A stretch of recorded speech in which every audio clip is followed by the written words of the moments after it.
Hello everyone, welcome back to SG canvas to a new video. তো যেই ভিডিওটা বানানোর জন্যে আমিও অনেক দিন থেকে প্রতীক্ষায় ছিলাম, সেই দিন কিন্তু আজকে চলে এসেছে। টিআরই 4.0 এর নোটিফিকেশান। যারা টিআরই 4.0 এক্সামের জন্যে প্রায় 2-2.5 বছর ধরে অপেক্ষা করে রয়েছে, প্রথম থেকে যারা আমার ভিডিও দেখে সকলের জন্যই আজকের এই ভিডিওটা খুবই গুরুত্বপূর্ণ, এবং আমার কাছেও এই ভিডিওটা বানানোটাও সত্যি কথা বলতে অনেকটা গুরুত্বপূর্ণ। আর এই টিআরই 4.0-তে আশা করব যারা ভিডিওটা দেখছো তাদের মধ্যে থেকে বেশিরভাগই চান্স পাবে, সেই শুভ কামনাটাই রইল। তো কি রয়েছে ডিটেইল নোটিফিকেশন, এবং কোন সাবজেক্টের থাকলো না, নেগেটিভ মার্কিং কীরকম রয়েছে বা নেগেটিভ মার্কিংয়ে কী থাকছে, এবং প্রিলিমস মেইনস যেটার কথা আমি আগের ভিডিওতেও বলেছিলাম, এবং অনেকেই আমাকে প্রিলিমসের হচ্ছে সিলেবাস কি থাকবে, মেইনসের সিলেবাস কি থাকবে, এগুলো নিয়ে প্রচুর প্রশ্ন করেছে, এবং সেইখানে আমি তাদেরকে উত্তর দিয়েছিলাম। তো সেটা অনেকাংশেই মিলে গিয়েছে। তো সেই সিলেবাস কি থাকছে, এবং জেনারেলে যারা আমরা পড়ছি অনেকেই, তাদের মধ্যে থেকে মেল এবং ফিমেলদের এজ ক্রাইটেরিয়া কি স্পেশালি, এটা নিয়েও অনেকের মধ্যে অনেকটা দ্বন্দ্ব রয়েছে। তো সেইটাকেও পুরোপুরি ক্লিয়ার করব, এবং কাট অফ ক্রাইটেরিয়া কীরকমভাবে হবে সেই বিষয়টাও কিন্তু আজকের ভিডিওতে থাকছে। আজকের ভিডিওটা একটু লেন্দি হবে অবশ্যই, যেহেতু পুরো নোটিফিকেশনটা ডিটেইলসে এবং প্রত্যেকটা পয়েন্ট যাতে এই একটা ভিডিও দেখলেই তোমাদের ক্লিয়ার হয়ে যায়।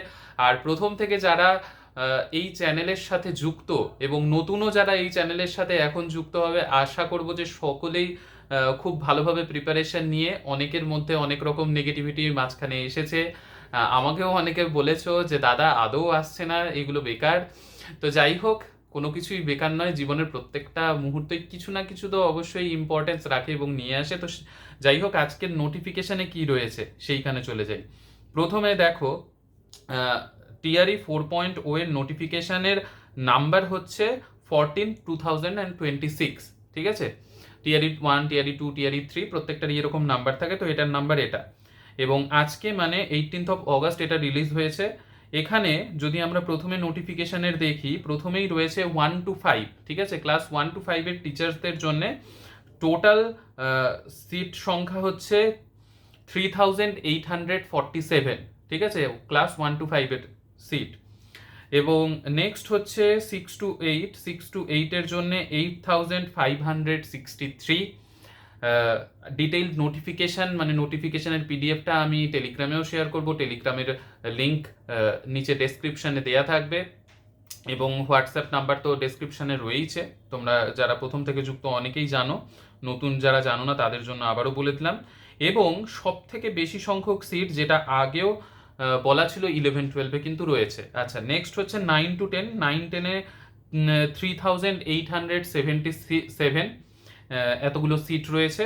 এবং অ্যাট লাস্ট ক্লাস 11-12, যেখানে সিট সংখ্যা সব থেকে বেশি, কতগুলো?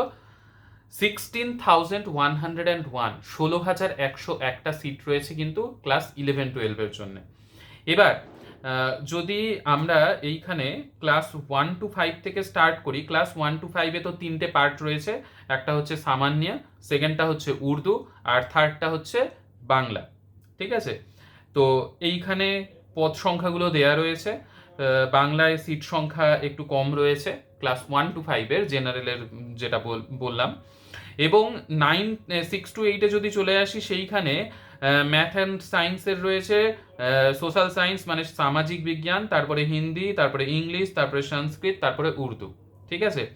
আচ্ছা, এবার নেক্সট যদি 9-10-এ চলে আসি, 9-10-এও কিন্তু Hindi, English, science, math, Urdu, শারীরিক বিজ্ঞান, সঙ্গীত এগুলো রয়েছে। হ্যাঁ, বেঙ্গলির কিন্তু সিট নেই।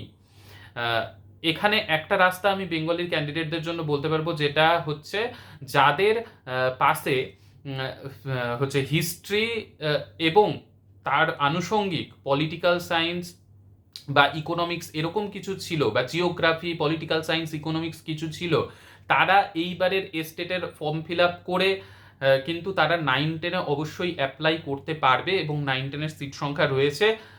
সেই ক্ষেত্রে তোমরা বেঙ্গলিতে যেহেতু সিট নেই, তাদের ক্ষেত্রে এটা একটা সুযোগ কিন্তু হতে পারে, ঠিক আছে? আচ্ছা, মোট কথা মানে গ্র্যাজুয়েশনে থাকতে হবে এই দুটো সাবজেক্ট, ঠিক আছে। আচ্ছা, আর নেক্সট কি, নেক্সট 11-12-এও বেঙ্গলির সিট নেই, বাকি কিন্তু যেগুলো botany, zoology, physics, chemistry, history, geography প্রত্যেকটারই সিট রয়েছে। আচ্ছা, এগুলো তো গেল সিট সংখ্যা, এগুলো তোমরা এমনিও দেখে নিতে পারবে। সব থেকে বড় যেটা ব্যাপারটা হচ্ছে প্রিলিমস আর মেইনস দুটো পার্টে হবে, এবং ব্যাপার হচ্ছে নেগেটিভ মার্কিং কিন্তু ইন্ট্রোডিউস করা হয়েছে এখানে। সব থেকে গুরুত্বপূর্ণ ব্যাপার যেটা নেগেটিভ মার্কিং যেটা রয়েছে সেটা কিন্তু প্রিলিমসেও রয়েছে এবং মেইনসেও রয়েছে। এবার প্রিলিমসের আর মেইনসের সিলেবাস সত্যি কথা বলতে আগে আমরা যে টিআরই 2, টিআরই 3 বা টিআরই 1ও যে হয়েছে সেইখানে যে টিআরইর যে এক্সাম হয়েছিল ল্যাঙ্গুয়েজ 30 মার্কসের, তারপরে হচ্ছে জেনারেল পোর্শন আর হচ্ছে সাবজেক্ট, সেই পার্টটা কিন্তু সেই একই রকম রাখা হয়েছে, মানে 80, 40 আর 30। ল্যাঙ্গুয়েজের 30-র মধ্যে 30% মার্কস আনতেই হবে, সেইটাও একই রয়েছে। ওই 150 নাম্বারেরই কিন্তু পরীক্ষা হবে, মানে সিলেবাসটা যেটা টিআরই 1, 2, 3 এর ছিল টিআরইর, সেই সিলেবাসটাই মেইনসে কিন্তু একই রকম রাখা হয়েছে, এবং ল্যাঙ্গুয়েজ ক্রাইটেরিয়াও যেটা ছিল যে 30% রাখতে হবে 30-এর মধ্যে 9 পেতে হবে, সেটাও কিন্তু সেই একই রয়েছে। এবং প্রিলিমসে তাহলে কি, প্রিলিমসটা এইখানে কিন্তু জেনারেলের পোর্শনের ওপর, এবং প্রিলিমসে ক্লাস 1 থেকে শুরু করে ক্লাস 12 পর্যন্ত টিচার্সদের সবার কিন্তু সিলেবাস এক, এবং সিলেবাসে কি কি রয়েছে সেটাই আমাদের লক্ষ্য রাখতে হবে। কারণ মেইনসের সিলেবাস আগে যা সিলেবাস ছিল সেটাই মেইনসের সিলেবাসে কোনো রকমের কোনো চেঞ্জ করা হয়নি, শুধু প্রিলিমসের সিলেবাসটা আমরা ডিসকাস করবো, এখনই আমি ডিসকাস করছি প্রিলিমসের সিলেবাসটা, আর এজ ক্রাইটেরিয়াটা তারপরে আমি আসছি। তো প্রিলিমসের সিলেবাস, এইখানে আরেকটা কথা বলে রাখি, যেটা হচ্ছে যারা এইবার এস্টেটের ফর্ম ফিল আপ করবে তারা কিন্তু অবশ্যই ফর্মের যে নাম্বারটা সেই নাম্বারটা অ্যাপ্লাই করে বিপিএসসির ফর্ম ফিল আপ, মানে বিপিএসসি টিআরই 4.0 এর ফর্ম ফিল আপ করতে পারছো। এটা একটা বিশাল সুযোগ। সেইখানে শুধু ডিক্লেয়ারেশন দিতে হবে যে আমি এস্টেটে ক্লিয়ার করলে আমার রেজাল্ট যদি বিপিএসসি টিআরই 4 আসে তবেই আমি মানে সিলেক্টেড হিসেবে গণ্য হব, ঠিক আছে। আর এস্টেট পাস করাটা এমন কোনো ব্যাপার নয়, ভালোভাবে তোমরা একটু, আমিও তোমাদেরকে অবশ্যই গাইড করব, একটু ঠিকঠাক মতো যদি 1 মাস ঠিকঠাক মতো পড়ো এস্টেট খুব ইজিলি ক্লিয়ার হয়ে যাবে।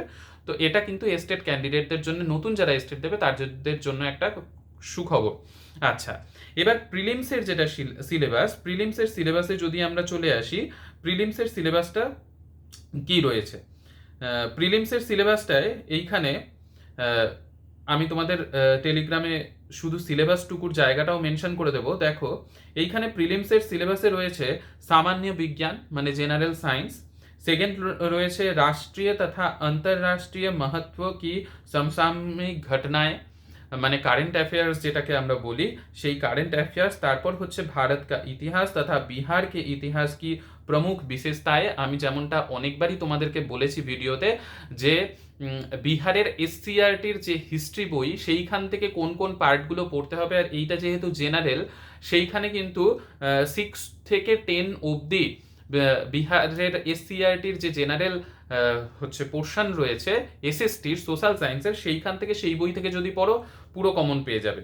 আচ্ছা, আর কি রয়েছে, सामान्य भूगोल, बिहार के प्रमुख भौगोलिक प्रभाग तथा यहाँ के महत्वपूर्ण नदियाँ, भारत की राज्य व्यवस्था एवं आर्थिक व्यवस्था, आज़ादी के पश्चात बिहार की अर्थव्यवस्था के प्रमुख परिवर्तन, भारत का राष्ट्रीय आंदोलन तथा इसमें बिहार का योगदान एवं सामान्य मानसिक योग्यता को जांचने वाले प्रश्न होंगे। তো এইখানে পুরোটাই হিন্দিতে রয়েছে, তো হিন্দিতেই আমি বললাম। অ্যাকচুয়াল ব্যাপার হচ্ছে জেনারেল সায়েন্স থাকবে, কারেন্ট অ্যাফেয়ার্স থাকবে, জিকে থাকবে, আর বিহারের হিস্ট্রি জিওগ্রাফি মানে বিহারের সোশ্যাল সায়েন্সের বই ক্লাস 6 থেকে 10th অবধি যদি ভালো করে পড়তে পারো এসসিআরটির সাইট থেকে কিন্তু পেয়ে যাবে, তাহলেই কিন্তু কাজ হয়ে যাবে, ঠিক আছে।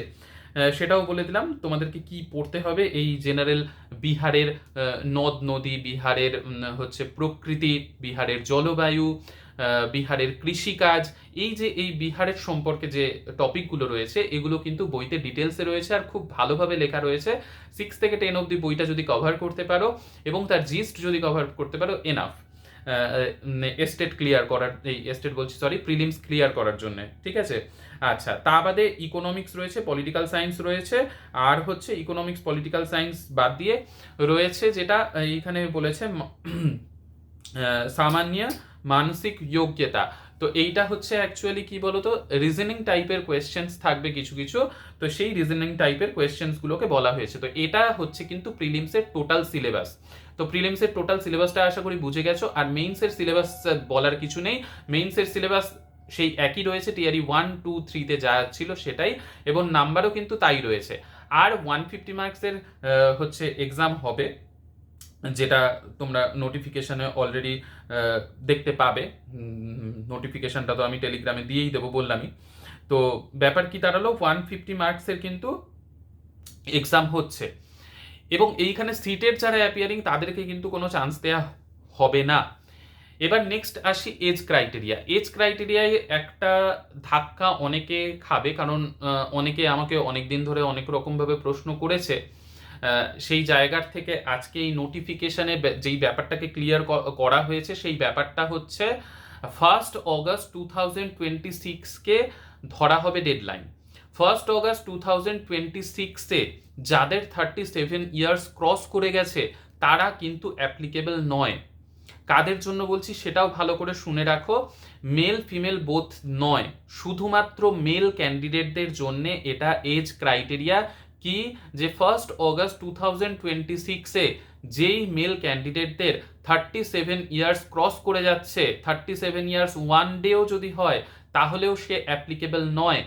আর সেই জায়গায় যদি 36 ইয়ার্স, ঠিক আছে, 28 ডেজও হয়, এই 28 ডেজ বলছি, 36 ইয়ার্স 11th মান্থ 28 ডেজ, সেই ক্ষেত্রে সেই কিন্তু এলিজেবল হয়ে যাবে 1 অগস্ট 2026-কে ডেডলাইন হিসেবে ধরে, ঠিক আছে।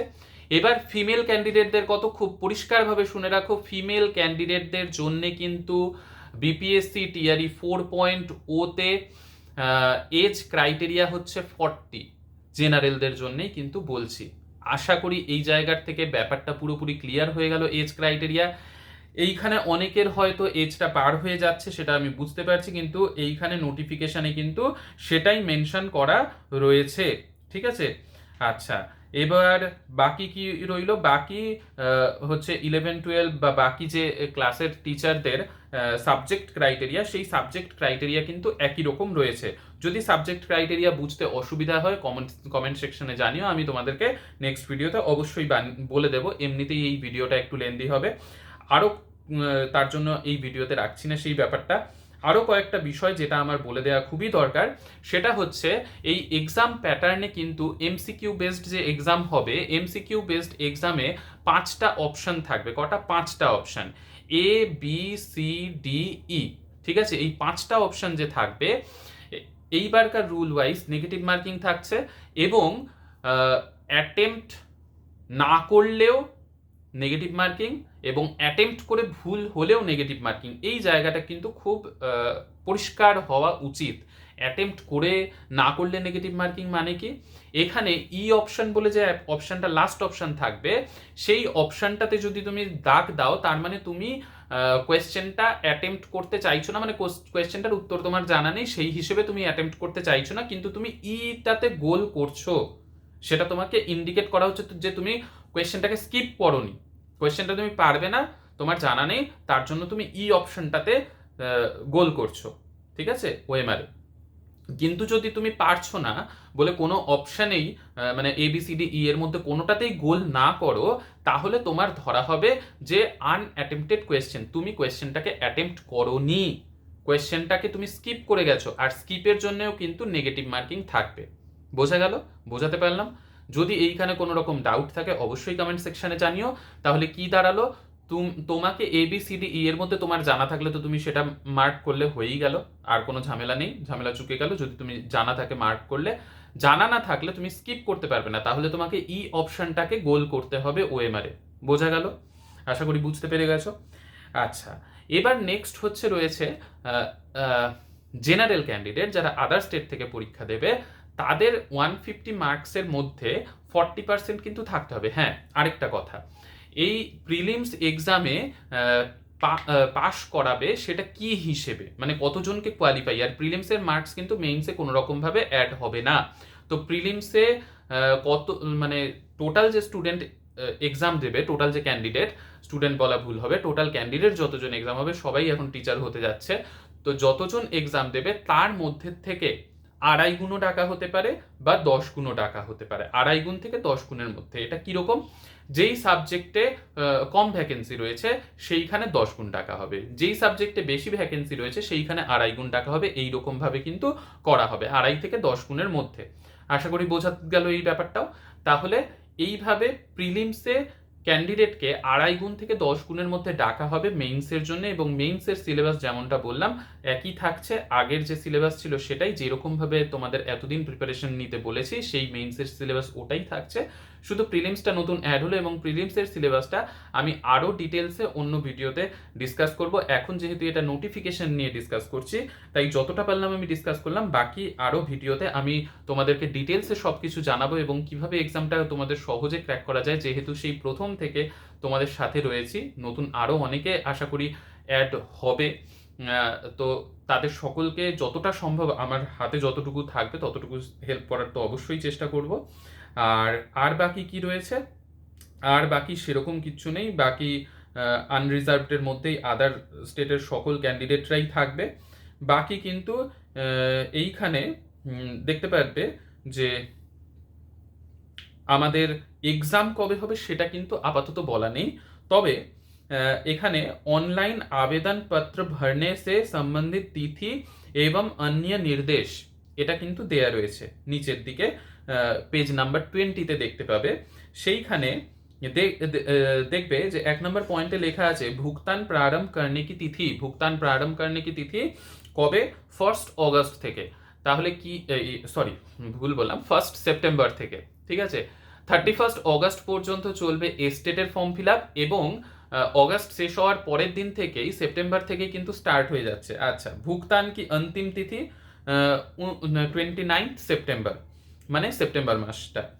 অনলাইন আবেদন প্রারম্ভ করনে কি তিথি 1 সেপ্টেম্বর, মানে 1 সেপ্টেম্বর থেকে শুরু হয়ে যাচ্ছে form fill up BPSC TRE 4.0 এর, এবং এস্টেটে যারা ফর্ম ফিল আপ করছো তাদের ফর্ম ফিল আপ মানে ফর্মের নাম্বারটা দিয়ে বিপিএসসি টিআরই 4.0 এর ফর্ম ফিল আপ করতে পারবে যারা নতুন করে এস্টেট দিয়ে ফর্ম ফিল আপ করতে চাইছো। আচ্ছা, আর অনলাইন আবেদন ভরনে কি অন্তিম তিথি সেটা হচ্ছে 30th অফ সেপ্টেম্বর, মানে সেপ্টেম্বর মাসটা কিন্তু টোটালটাই বিপিএসসি টিআরই 4.0 এর ফর্ম ফিল আপ চলবে, ঠিক আছে। আচ্ছা, এইখানে ওটিআর নিয়ে যদি তোমাদের কোনো রকমের কোনো সমস্যা থেকে থাকে, এখনো যদি করে না থাকো অবশ্যই সেটা করে নিও, ঠিক আছে, কারণ সেটা অনেক আগের থেকেই শুরু হয়ে গিয়েছে বিপিএসসির, তো সেটা অবশ্যই করে নেবে। বাকি এগুলোই ছিল মেইন টপিক যা আমার এই নোটিফিকেশন থেকে তোমাদের জানানো একান্ত কর্তব্যের মধ্যে আমার পড়ে, যেগুলো আমি তোমাদেরকে জানালাম। আর সত্যি বলতে খুব আনন্দ লাগছে যে অ্যাট লাস্ট বিপিএসসি টিআরই 4.0 এর নোটিফিকেশনটা চলে আসলো। আর গতকালই ভিডিওতে আমি বলেছিলাম যে এখন টিআরই 4.0 এর নোটিফিকেশন আসার সময় এই মুহূর্তে এস্টেটের নোটিফিকেশন এসে গন্ডগোল পাকিয়ে দিল, আর সে তার জন্য আন্দোলন হওয়ার একটা সম্ভাবনা, মানে আন্দোলন হতো, তার জন্যই হয়তো এই নোটিফিকেশনটা দিয়ে দিল। আর যেই কারণের জন্যই দিক না কেন, নোটিফিকেশনটা আসাতে অনেকটা অনেকের যে নেগেটিভিটি অনেকটা বেড়ে গিয়েছিল, খুব স্বাভাবিক। এই পজিশনে যারা রয়েছে, যারা এই চাকরির পরীক্ষাটার জন্য অনেক দিন ধরে ওয়েট করে রয়েছে, তাদের একটু হলেও হাঁপ ছেড়ে বাঁচার সময় আর একটু হলেও প্রিপারেশনটা জোরদার করার সময়। মানে জানি সিট সংখ্যা অনেকটা কম, কম্পিটিশন অনেকটা হাই, কিন্তু ওই যে রাস্তা তো নেই। নিজের রাজ্যেও এখনো পর্যন্ত হয়নি, তবে নিজের রাজ্যেও গতকাল মুখ্যমন্ত্রী যেটা বলেছেন যে সামনে বছর মার্চের মধ্যে 1 লক্ষ চাকরি হবে, সেই দিকে তো আমরা বুকে মানে আশায় বুক বেঁধে রয়েছি। তা বাদেও এটা আমাদের যেহেতু অনেক আগের থেকে চলে এসেছে, প্রিপারেশন তো আমাদের নিয়েই যেতেই হবে। তো একটাই কথা বলবো, প্রিপারেশন চালিয়ে যাও খুব সুন্দরভাবে। আর কোনো রকমের কোনো ডাউট থেকে থাকলে, কোনো বুঝতে অসুবিধা থেকে থাকলে, আমি তো প্রথম থেকেই তোমাদের সাথেই রয়েছি। এই ইউটিউব চ্যানেলের মাধ্যমে, যেটা এসজি ক্যানভাস শুধু আমার চ্যানেল না, আমাদের সকলের চ্যানেল, সেটাই হিসেবেই আমার এই চ্যানেলটা বানানো এবং প্রথম থেকে তোমাদের ইনফরমেশন প্রোভাইড করা, অন্য কোনো কিছুই আমার লক্ষ্য ছিল না। তো সেই হিসেবেই এখনো পর্যন্ত চলছে, আগামীতেও চলবে। শুধুমাত্র বিহার নয়, বিহার, পশ্চিমবঙ্গ, যে কোনো জায়গারই যে কোনো রকমের শিক্ষকতা লাইনে হোক বা মোট কথা ক্যারিয়ার গাইডেন্স হিসেবে এটাকে এগিয়ে নিয়ে যেতে চাই। তো যাই হোক, এই নোটিফিকেশনে যদি কোনো রকমের কোনো ডাউট থেকে থাকে অবশ্যই কমেন্ট সেকশনে জানিও। নেক্সট ভিডিওতে আবার সকলের সাথে দেখা হবে নতুন ইনফরমেশন নিয়ে, আর তোমাদের কোনো ডাউট থাকলে সেটা নিয়ে। তো সকলে সুস্থ থেকো, ভালো থেকো, সঙ্গে থেকো। টাটা।